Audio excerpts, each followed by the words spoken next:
نحمده ونصلي ونسلم على رسوله الكريم اما بعد بسم اللہ الرحمن الرحیم السلام علیکم ورحمۃ اللہ وبرکاتہ۔ میرا آج کا موضوع ہے مسجد کے آداب۔ مسجد چونکہ اللہ تعالیٰ کا گھر ہے اور اللہ تعالیٰ کی طرف منسوب مسجد جو کہ عبادت گاہ ہے، اس کی عظمت و شان کی وجہ سے اس کے بہت سے آداب ہیں جن کا خیال رکھنا ہم سب مسلمانوں کے لیے نہایت ہی ضروری ہے، بلکہ والدین کو چاہیے کہ اپنے چھوٹے بچوں کو مسجد کے آداب سکھائیں تاکہ اللہ تعالیٰ کے گھر کی تعظیم و حرمت بچپن سے ہی ان کے دل و دماغ میں رچ بس جائے۔ اللہ تعالیٰ کے نزدیک سب سے اچھی جگہ مسجد ہے اور سب سے بری جگہ بازار۔ مسجد کے آداب میں سے پہلا ادب یہ ہے کہ جب مسجد میں داخل ہو تو مسجد میں داخل ہونے کی دعا پڑھے۔ اللہم افتح لی ابواب رحمتک، اے اللہ میرے لیے اپنی رحمت کے دروازے کھول دے۔ جب مسجد میں داخل ہوں تو سلام کرے، اگر وہاں موجود لوگ ذکر و درس میں مشغول نہ ہوں تو، اور وقت مکروہ نہ ہو تو مسجد میں داخل ہو کر بیٹھنے سے پہلے تحیۃ المسجد پڑھے۔ مسجد میں کھانا پینا سونا جائز نہیں، صرف اعتکاف والے کو اجازت ہے۔ مسجد میں صرف عبادت، ذکر و تسبیح اور دین کی باتیں ہی کرنی چاہیے، دنیاوی باتیں کرنا مکروہ ہے۔ مسجد اللہ کا گھر ہے جس کا خیال اپنے گھر سے بھی زیادہ رکھنا چاہیے کہ مسجد کی صفائی کا خاص خیال رکھے کہ ہمارے پیارے آقا علیہ الصلوۃ والسلام خود کھجور کی ٹہنی سے مسجد صاف فرمایا کرتے تھے۔ بخاری شریف کی حدیث پاک میں ہے کہ ایک مرتبہ آپ نے مسجد میں تھوک دیکھا تو نبی کریم علیہ الصلوۃ والسلام نے اس کو خود اپنے ہاتھ سے صاف فرمایا۔ آپ نے مسجد کو صاف کرنے اور خوشبو لگانے کا حکم فرمایا ہے۔ روایت میں ہے کہ جو شخص مسجد میں روشنی کرے گا اللہ تعالیٰ اس کی قبر کو منور کرے گا۔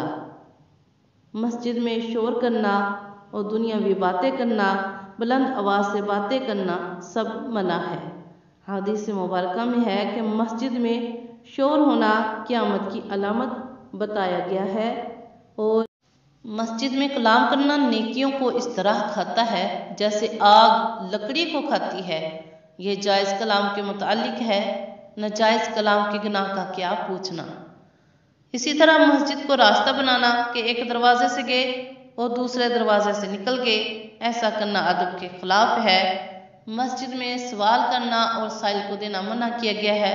مسجد میں خرید و فروخت جائز نہیں، مسجد کی دیوار پر لکھنا جائز نہیں، مسجد میں لوگوں کی گردنیں نہ پھلانگے کہ جگہ کے متعلق کسی سے نہ جھگڑے، نمازی کے آگے سے نہ گزرے، مسجد میں تھوک کھنگار نہ ڈالے، نہ ہی انگلیاں چٹکائے۔ کوئی بدبودار چیز کھا کر مسجد میں نہیں جانا چاہیے، اس سے فرشتوں کو تکلیف ہوتی ہے۔ حدیث مبارکہ میں اس سے منع فرمایا گیا ہے، جیسے پیاز لہسن کھا کر مسجد میں نہیں جانا چاہیے جب تک ان چیزوں کی بدبو نہ جائے۔ اسی طرح پسینے سے تر کپڑے پہن کر بھی مسجد میں نہیں جانا چاہیے کہ صاف ستھرے دھلے کپڑے خوشبو لگا کر جانا چاہیے۔ اسی طرح مسجد کی کوئی چیز اٹھا کر لے جانا منع ہے، اگر غلطی سے لے گئے ٹوپی وغیرہ تو دوبارہ رکھ کر آ جانا چاہیے۔ مسجد کی چھت کا بھی مسجد کی طرح ہی ادب ہے، بلا ضرورت مسجد کی چھت پر چڑھنا مکروہ ہے، مسجد کی دیوار پر لکھنا جائز نہیں۔ مسجد میں بچے یا پاگل جس سے گندگی کا گمان ہو اس سے مسجد کو بچائے۔ مسجد میں حیض و نفاس اور جنبی کا جانا حرام ہے۔ مسجد کی بجلی یا پانی کا استعمال بھی نہیں کرنا چاہیے، کوشش کرے کہ وضو گھر سے کر کے جائے۔ مسجد کو خوشبو لگانا کہ جو اس میں خوشبو لگائے گا، مسجد میں خوشبو رکھے گا، اللہ تعالیٰ اس کی قبر میں جنت کی خوشبو داخل کرے گا۔